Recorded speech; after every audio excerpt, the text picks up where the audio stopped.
দেখে বালা লাগে তাদের মঞ্জুরে সুবহানাল্লাহ। হুররা বলতেছে জান্নাতুল হুররা। যারা হাজরিন আরেকটা হাদিসের দিকে যায়, বিসমিল্লাহির রহমানির রহিম।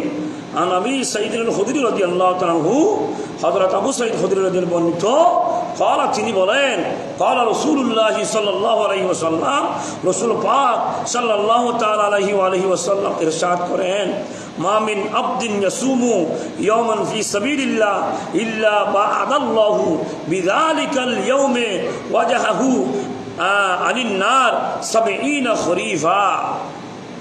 আমার রাসূলের সাহাবী হযরত আবু সাঈদ খুদরি রাদিয়াল্লাহু তাআলা কলা তিনি বলেন, কলা রাসূলুল্লাহ সাল্লাল্লাহু আলাইহি ওয়াসাল্লাম, আমার রাসূল পাক সাল্লাল্লাহু আলাইহি ওয়াসাল্লাম ইরশাদ ফরমান, মা মিন আবদিন ইয়াসুমু ইয়াওমান ফি সাবিলিল্লাহ, যে ব্যক্তি আল্লাহর পথে একটি রোজা, ইয়াওমান ফি সাবিলিল্লাহ, আল্লাহর পথে একটি রোজা কি করবে, একটি রোজা রাখে। সুবহানাল্লাহ।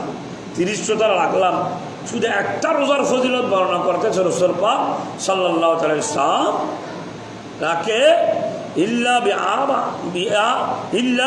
বা'আদাল্লাহু বিযালিকাল ইয়াওম ওয়াজহাহু, তাই তার একটি দিনের বদৌলতে আল্লাহ তাআলা তাকে আনিন নার 70 খরিফা, জাহান্নামের আগুন থেকে 70 খরিফা, 70 বছরের দূরে, ওই জাহান্নাম থেকে 70 বছরের দূরে তাকে আলাদা করে রাখবে। সুবহানাল্লাহ।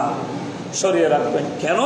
শুধুমাত্র রমজানে একটু রোজার টাকার বদৌলতে জাহান্নামের আগুন থেকে তাকে 70 বছরের দূরে সরিয়ে তাকে আড়াল করে রাখবে। সুবহানাল্লাহ। এইরকম রমজান আমরা রাসূল পাক সাল্লাল্লাহু আলাইহি ওয়াসাল্লামের বদৌলতে আমরা রমজান পেয়েছি, আমরা রহমত 10 দিন পেয়েছি, মাগফিরাতের 10 দিন বিদায় নিবে আজকে। আগামীকাল থেকে 21 হবে, আসতেছে কি আপনার কদর তালাশের রাত আসতেছে, কদর তালাশ করার জন্য আসতেছে। বেয়ার হাজিরিন, রহমতের 10 দিন, মাগফিরাতের 10 দিন হয়েছে। আল্লাহ আমাদেরকে ক্ষমা করুন, আমিন। আমার রাসূলুল্লাহ সাহাবী অন সেহরি